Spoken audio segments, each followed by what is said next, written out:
The king's back.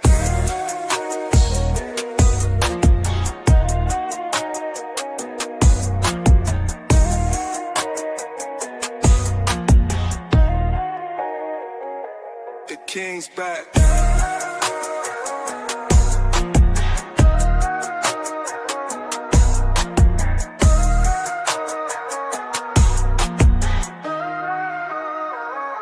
The king's back.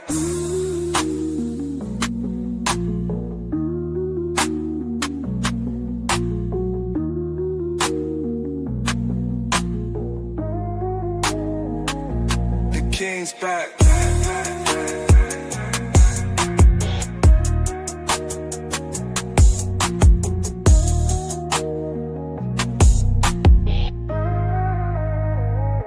The king's back.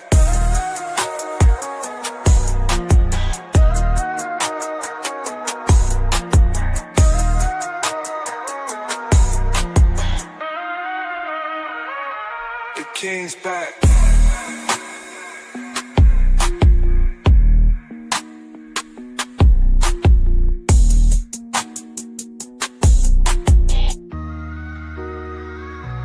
The king's back.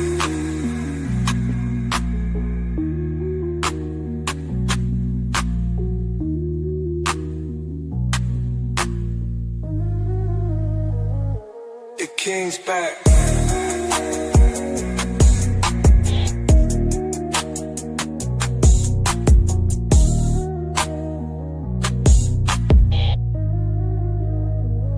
The king's back.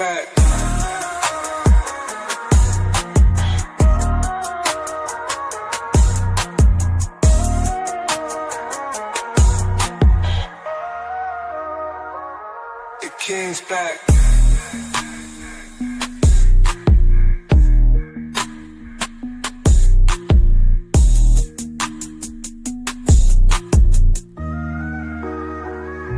The king's back.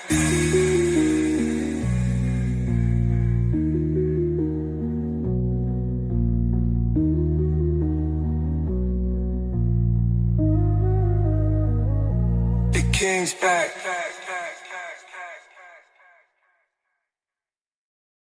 Yeah, what's up? What's good? What's happening? Welcome to Wake Up with the Actual King Smith. Today is Tuesday, November the 11th. A lot of crazy stuff going on in the world, but from my vantage point, what I'm looking at, everything is going right as it needs to. Hope y'all are having a great day today. Got a couple of things that I want to cover, and I'm just going to jump right into it. The first thing, there was some talk about a 50-year mortgage, and some people with common sense understood why that can't work.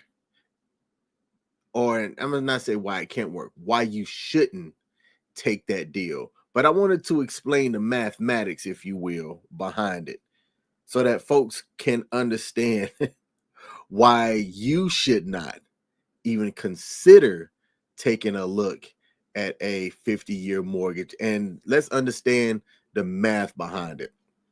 So let's just jump right into it. Let me get this up on the screen here. First of all, got to do a little bit of editing to make this thing work out. We get this up on the screen. Hold on. Let's see. Let's do it this way.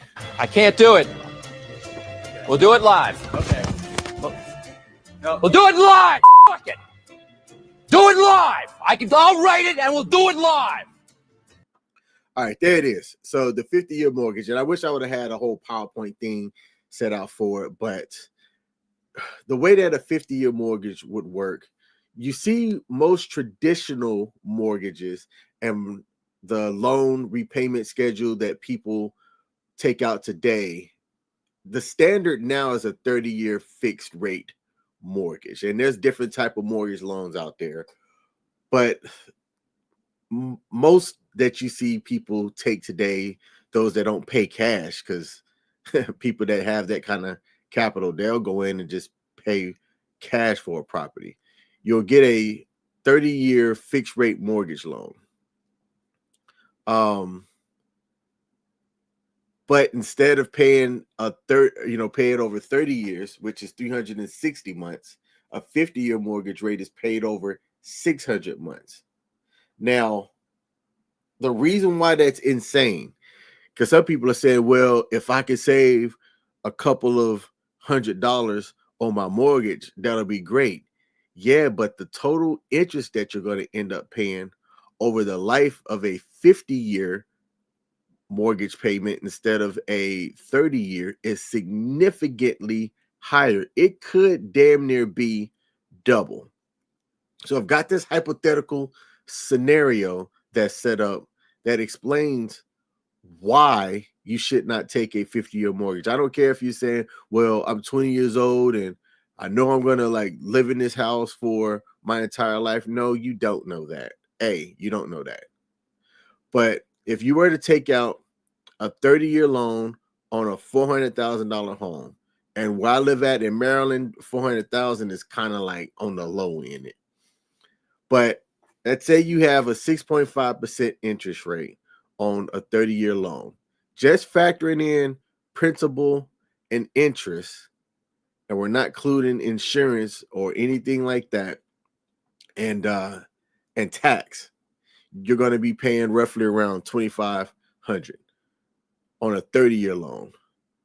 And the total interest that's paid over that loan's life cycle is around $510,000. That's not a lot. That's not a lot. Comparatively to a 50-year loan that's going to carry a little bit higher interest rate because it's called a risk premium. So you're going to have a higher risk premium that you're going to get charged for that loan because of how long it is. Your monthly payment, which is just, again, principal and interest, is going to be a couple of $100 lower. Estimate around $2,300 versus $2,500, right? So you said, oh man, that's the extra $200 in my pocket. But you're thinking about that wrong. Because while that's true, the total interest that you're going to pay over that loan in a scenario where, let's say, the interest rate's around 7%, instead of the 6.5, you got a little bit higher risk premium. You got a 7% interest on a 50-year mortgage loan that you're paying back over 600 months. The total interest that you're going to pay on that loan is around $1 million. Think about that. That's the interest that you're going to pay on a $400,000 loan versus the $510,000 of interest, which is half of the interest that you're paying on a 30-year fixed rate mortgage over the life of that loan. So while you're saving roughly, let's say about I think the math turns out to be about $150 a month, you're paying an additional $500,000 over the life of that loan. That right there itself, that math baffles me when you think about it. Just like people that are paying 10 years for a car payment now. I don't understand that. I don't understand why somebody would actually do that. It makes no sense. Let's create a scenario and why it would work. For some people that don't necessarily have the high income, it will save a couple $100 a month. And it could mean the difference between being approved for a loan or being rejected for a loan, as it'll help lower your debt to income ratio. And it provides you a better cash flow option. But what you're going to do with that cash flow is going to matter. You can say, well, this gives me an easier path to home ownership. But I'm going to ask, are you really truly going to ever own that home? Maybe it's because of my profession and what I did, where I was in the military and did a lot of moving from ages 19 through when I got out of the military when I was close to 30. I didn't see a lot of young people staying put and being in one location. Like, who is this 50-year loan option going to be marketed to? Your 20-year-old person, unless they're coming out of trade school or college making mad bank, they're not looking at a $400,000 home. They can't afford a $400,000 home. Whether it's a 50-year mortgage, 30-year mortgage, whatever, they're just not going to be able to afford it, not by themselves. Now, if you want to look at a scenario in which two people come together, even if they were to get a 15-year mortgage loan, two 20-some-year-old people that come to some kind of business arrangement, I can see that working, but not at a 50-year. Not at a 50-year. If you're looking at some type of a business decision where you come together with somebody and you purchase some property, that can work. That's really the only pro to doing a 50-year mortgage. It's the only one. To me, it's the only one that makes sense. But if y'all out there have something else that you could add to that, go ahead and add to it, because I don't get it. Everything else about it is a huge con. The first 15 to 20 years roughly, and I haven't looked at the math fully on this one. Maybe it's the first 10 to 15 years and not 15 to 20 years. You're making almost interest-only payments, and you're bringing nothing down towards the principal of that loan. You're not really building equity, or if you are, you're building it slow. You can't turn around and sell that house not within the first 7 to 10 years, because you're likely going to owe the same amount that you originally borrowed. So you can say bye-bye equity, or at least you're not going to gain any equity on it anytime soon. If the home value drops even just a little bit, you're going to be underwater already. And underwater, for those of y'all that don't know, means that you're going to owe more than the home is worth. And I would also add that this is a way to put you into generational debt. Because if you were to buy a house on a 50-year mortgage at age 30, where your income should be a little bit better than it is in your mid-20s, you buy it at age 30, you're in debt until you're 80 to whoever that financed that loan. And chances are they might sell that loan off to somebody else down the line. So on a big picture, if the U.S. decide to have this, or if lenders start to offer a 50-year mortgage, I think it's going to backfire completely. Because if people decide, now all of a sudden that I can afford a home if I take this 50-year mortgage, it's going to make demand on houses cause housing prices to skyrocket. I was telling somebody that that's exactly how that's going to work, and I think it's going to backfire in a way that's going to have some bad consequences. Bad consequences. So that's my take on it. Do y'all think that a 50-year mortgage is something that lenders should offer? Do you think it's a good idea or a bad idea? And if not, why? Shout out to Proper Like 11 on YouTube, said that that's crazy.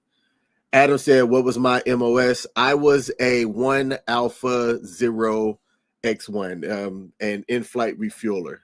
I was a boom operator on the KC-135. Shout out to you, Adam Contreras. Donnie Boy said that it's a setup for failure, and that at this point you might as well buy your own land and build your own house from the ground up. So that right there, Donnie Boy 6980, is exactly what I would recommend people to do. If you have the opportunity, it is It's a longer process, right? Unless you already go and you buy like a prefab home. It's a longer process to do that, but that would be the way that I would recommend somebody go, is to find some land, purchase that land, and then build your own property on it. Yes, it is going to take time. You are also likely going to, the people I know that have done it have been able to do it by using people like family to stay on family property for a bit while their property is being built. And then once it gets through inspections and everything and their property is move-in ready, they go in, boom, and they are good to go. I don't understand why the U.S. is set up the way that it is with these builders and stuff coming onto these lands, buying them, building up these properties, slapping up some crazy sticker prices on it, taking the profits, and then making home ownership so that the average person, it's pretty much out of reach for them. You say, what's stopping you from still paying it off at 30? People aren't going to have the discipline to do that. They're going to see that right there. That is a valid thing. What is going to stop that same person from still saying, ooh, you know what? While I do have a lower payment, let me take extra money and put it towards the principal so that I can pay this thing off faster. A smart person would do that. But I would say that observationally, you're not going to catch a lot of people that are going to be willing to make those extra payments, because the people that will need that 50-year mortgage are the folks that aren't going to have as much income or earnings or access to capital than somebody else would. Because if they did, they wouldn't take a 50-year mortgage option. They would take one that was lower in interest, that they could pay off faster. I could see myself in my 20s, when I was younger and dumber, being somebody that would take that option. That's just me. But I appreciate the comments. This is why I have these morning streams, to have these conversations, because maybe I think about stuff wrong. For example, next thing here, do y'all think that the tariffs and what our administration is doing is going to benefit us in the long run? I'm still not seeing a benefit yet.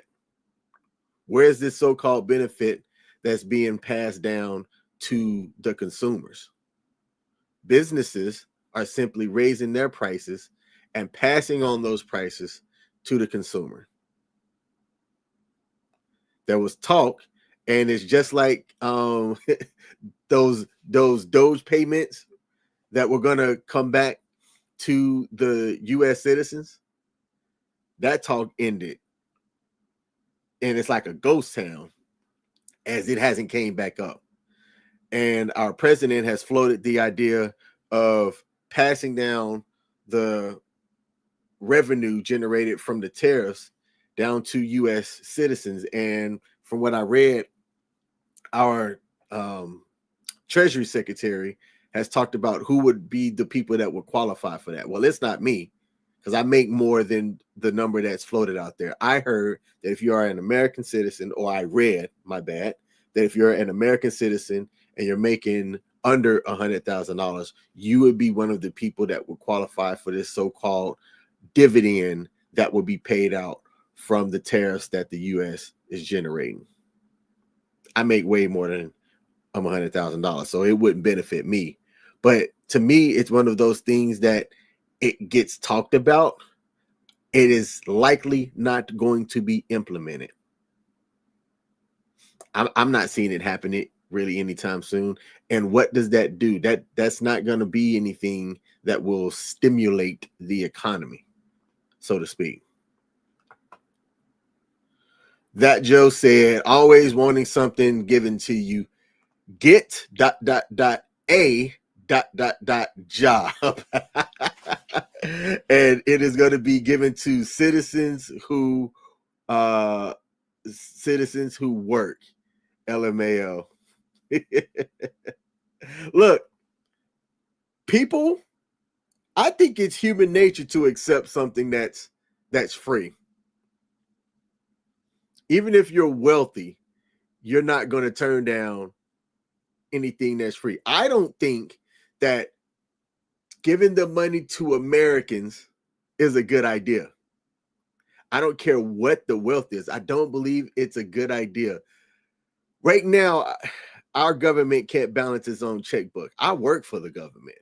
Let me just put that out there. I have a very public profile. I'm on LinkedIn. Anybody can go see what I do because my name is unique. If you look up my name, it is a unique name, King Smith, which is actually my name for those of y'all that are new here. Hit the subscribe button, by the way. There's a lot of new faces here. I appreciate the chat. And I don't think our government's doing a good job with the money that we're getting in. Our government really can't figure out a lot of different things if we just had a 43-day government shutdown. I don't think that giving a dividend to Americans is a good idea. There's a lot of, again, everybody's going to have an opinion on what they should do with the money, especially when it's not your money, right? Oh, we should take this money and build it on the infrastructure, or we should invest in XYZ. Everybody's going to have their own opinion on what should be done with that kind of revenue that's coming in. My opinion is we should work on our national debt. How about we knock that down?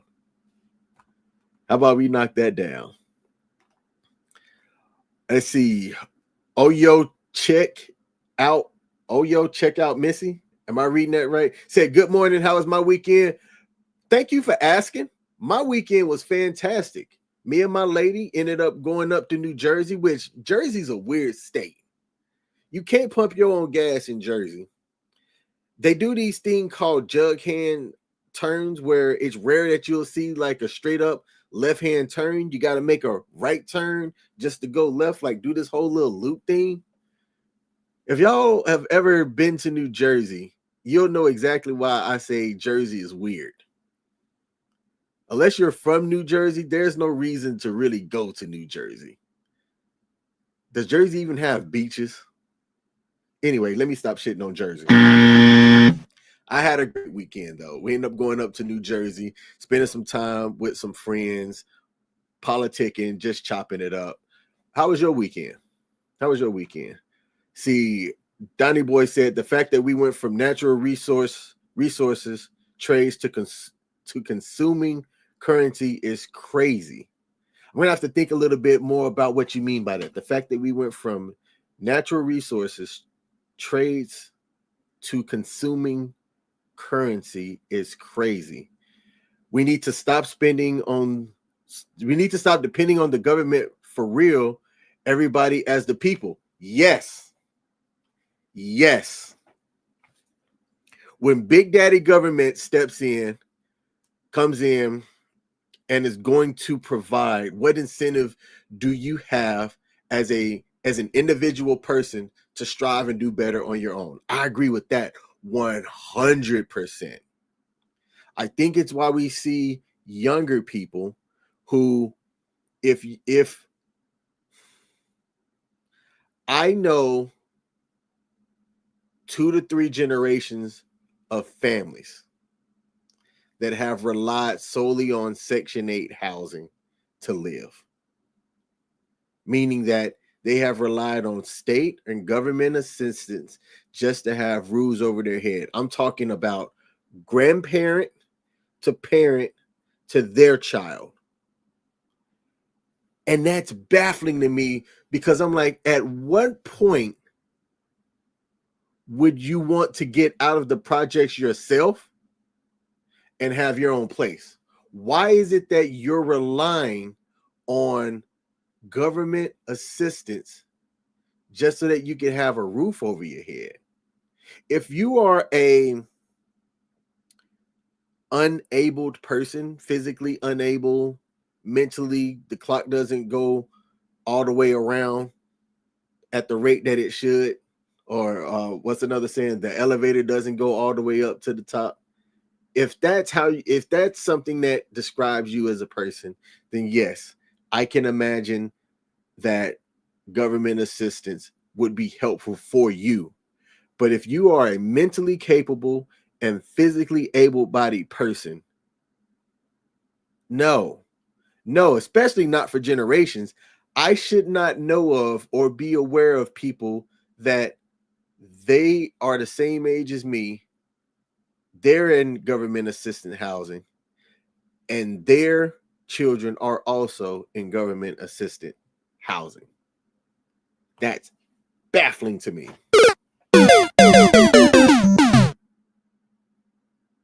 That's baffling to me.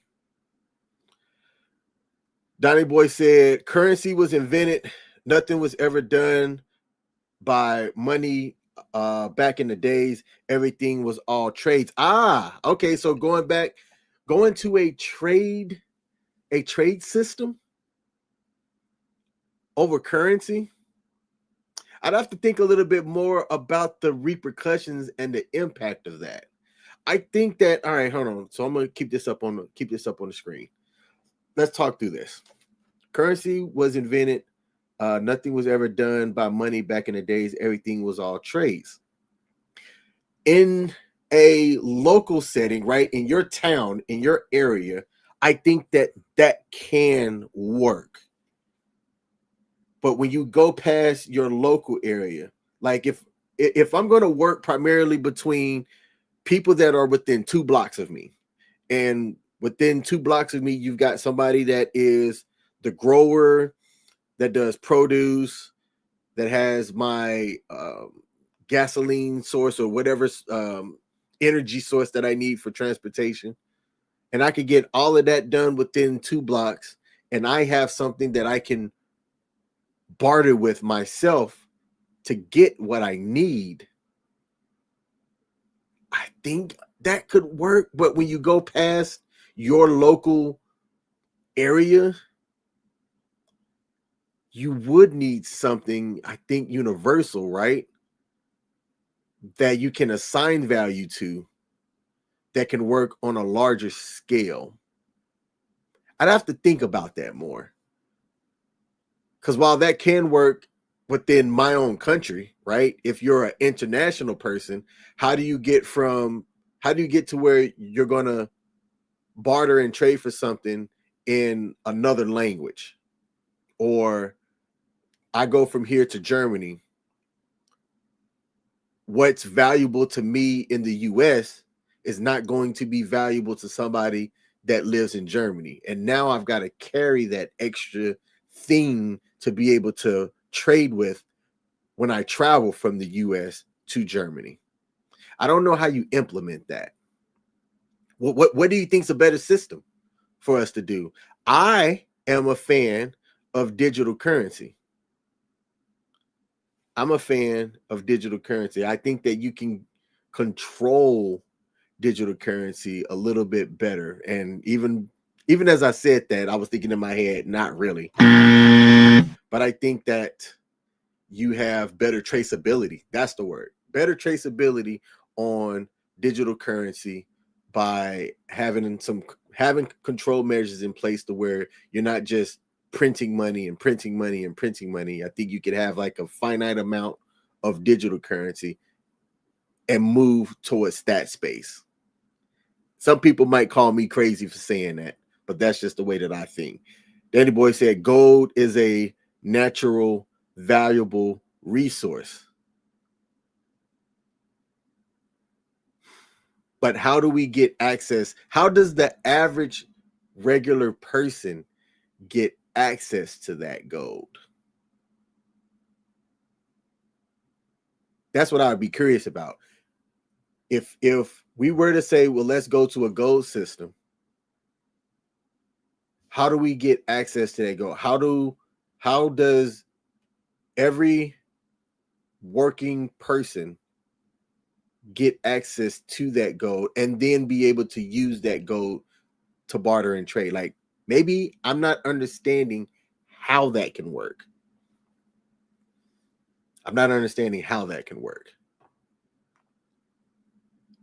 Something needs to change. I don't have the answer as to what that change is, but something needs to change. That's the way that I'm looking at it anyway.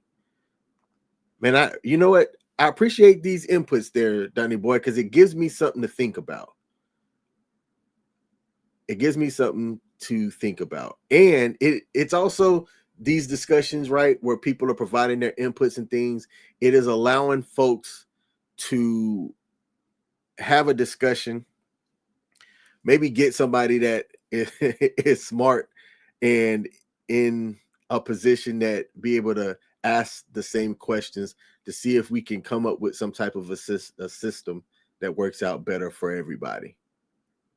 That's the other part too, is getting people on the same page, because when you do look at trying to implement a change, there's going to be winners and losers to that, to whatever that change process is. And anytime there's any kind of change, you're going to see resistance at any level, especially when there's going to be people that are going to lose to it. Those that are benefiting from a current system set up now, they're not going to want to see some type of change to anything, especially when you consider there could be profits lost from it. Like the way that we were trying to change our cars to make cars more electric. Who lose from that? The people that are in the gas and oil industry. And so while people that were looking at electric cars were lobbying to our lawmakers to push more towards electric vehicles because that'll be safer on the environment long term, you got gas and oil going, hold up. No. We don't need that. We don't need that. Bring that back. Hold up. And now we're starting to see there aren't as many as electric cars being manufactured as the prior administration was trying to push. The infrastructure for electric cars are a little bit better. The person who I rent from has an electric car. The concept of it, I think, works. But we'll never see us fully go to an electric car system, even if we had the broader infrastructure there, because people just you have the gas and oil industries way too large to be taken down, plain and simple. It won't happen. I think personally that the way that the electric cars are being manufactured and made now, they work. They work. It is a little bit different with your personal planning when you're going out and traveling, right? You got to make sure that you've got enough range on your electric vehicle to be able to take you from point A to point B. And if you're taking a long trip, I've never taken a long trip with an electrical vehicle yet. I like driving. For those of y'all that don't know me, I love driving. Love driving. I've taken trips from where I live down to Florida a couple of times. I love driving, love being on the road. If I wasn't doing what I'm doing in IT now for the government, I would likely be a truck driver, an over-the-road truck driver. I just like the road. There's a lot to see and explore out there. But if you're using an electrical vehicle, you really got to plan your trip a lot better than you do if you're taking a car that's going on gasoline. Donnie Boy said, if you ask me, when it all comes down to it, I'm choosing these or gas over electrical vehicles. And that it's just something about all of this that I ain't taking a chance, especially during a blackout. Pros and cons to everything. A big ass con is that if there's some type of electrical grid incident or a blackout, you stuck like Chuck. Absolutely. Oh, and said, I'm choosing diesel or gas over electric. You know, sometimes I do try to read in between the lines, but we're trying to do it live. You might not catch it, but yes, I got you right there on that typo. Said I'm choosing diesel over gas. Man, look, yeah, there's pros and cons to everything. I think that I'm with you.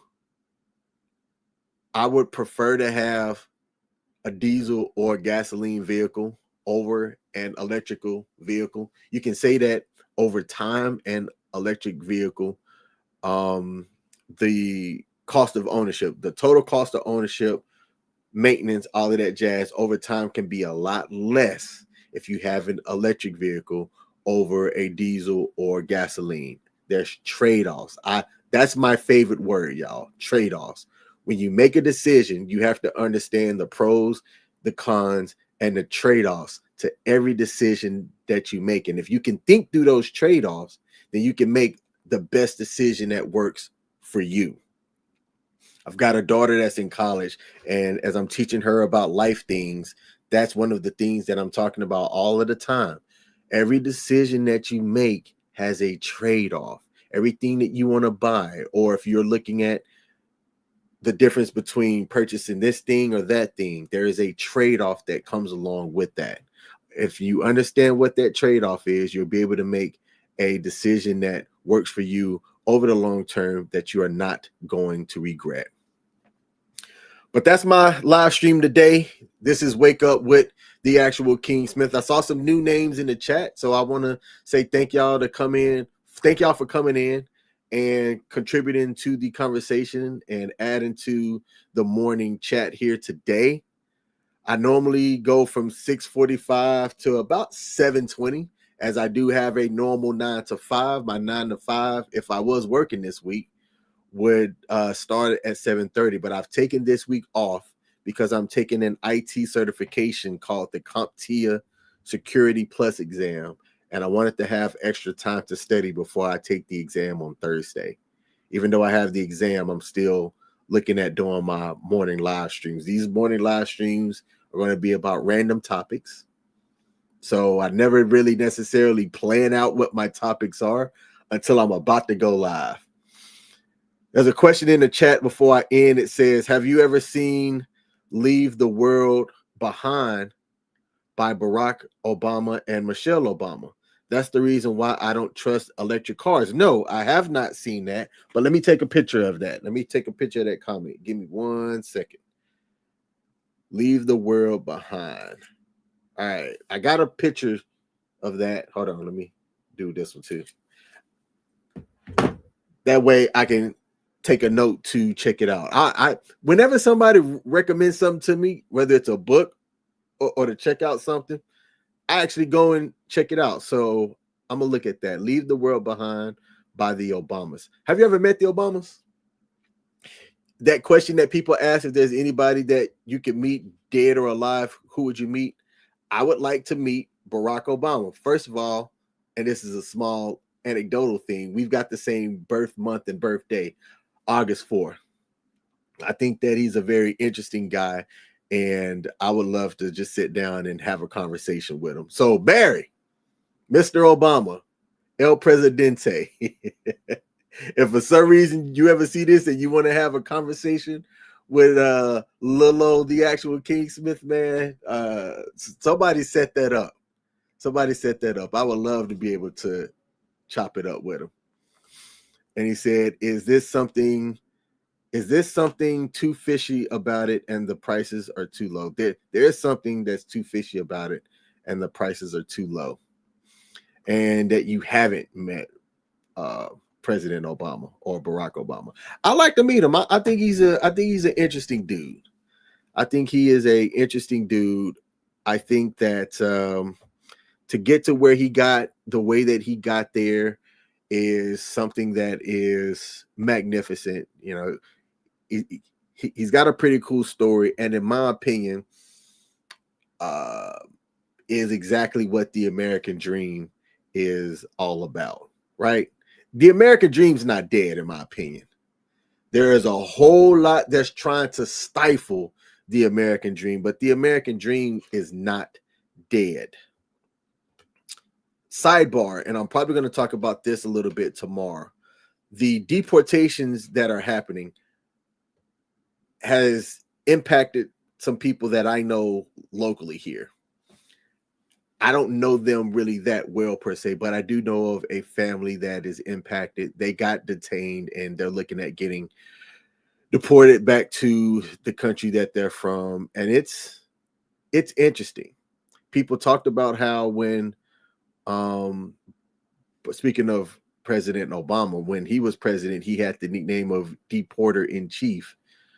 And when you take a look at the impact and the, how do I say this? The types of people that were deported, I'm not sure we're seeing, or maybe the media just didn't talk about it as much. So maybe the average everyday person didn't really catch it, but it didn't seem like it was this in your face when it comes to the deportations during this administration than it did when President Barack Obama was president from 2008 to 2016.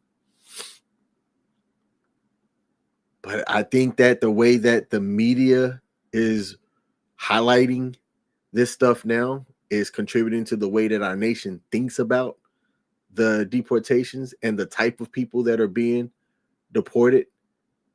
If you are somebody that you've committed a bunch of crimes while you're here and you're on a U.S. citizen, then I would say, why stay here?